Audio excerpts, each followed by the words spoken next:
ఆధునిక యుగంలో టెక్నాలజీలో ప్రపంచం ముందుకు వెళ్తున్నా ప్రజలు మాత్రం మూఢనమ్మకాలతోనే జీవనం సాగిస్తున్నారు. ప్రకాశం జిల్లా రాచర్ల గ్రామంలోని డంపింగ్ యార్డ్ వద్ద క్షుద్ర పూజల కలకలం రేపుతున్నాయి. గుర్తు తెలియని వ్యక్తులు ముగ్గు, పసుపు, కుంకుమ, నిమ్మకాయలతో క్షుద్ర పూజలు చేసిన ఆనవాళ్లను స్థానికులు గుర్తించారు.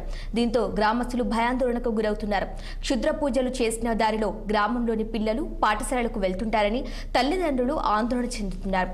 దీనిపై పోలీసులు స్పందించి చర్యలు తీసుకోవాలని తెలిపారు.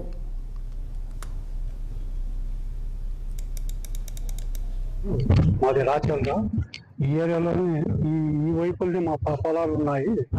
ఈ పొలాలకు పోయేటప్పుడు వచ్చేటప్పుడు మాకు మరీ విపరీతంగా ఇబ్బంది ఉంది.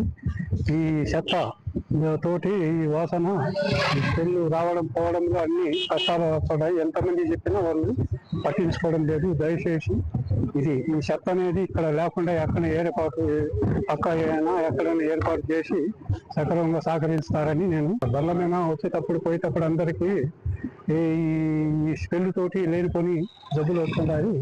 అందరి గురించి దయచేసి మీరు దీన్ని తొందరగా తొలగించి మీరు అందరికీ రక్షణ కలుగుతుందని పందులు నానాక కుక్కలు పొద్దులు లేస్తే ఇన్ని ఉంటాయి.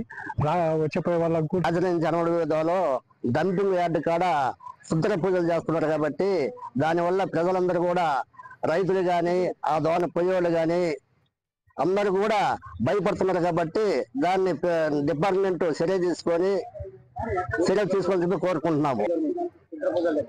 సో అదే డంపింగ్ యార్డ్ కాడ అక్కడ డంపింగ్ యార్డ్ కాడ ఆ నిమ్మకాయలు ముందు ముగ్గులు వేసిన తర్వాత పసుపు, కుంకుమ, నిమ్మకాయలు కోసేసి అంతా భయంకరంగా చూస్తే భయపడుతున్నారు కాబట్టి ప్రభుత్వం వారు దాన్ని చర్య తీసుకుని నిషేధించవలసిందిగా కోరుతున్నాం. జనవరి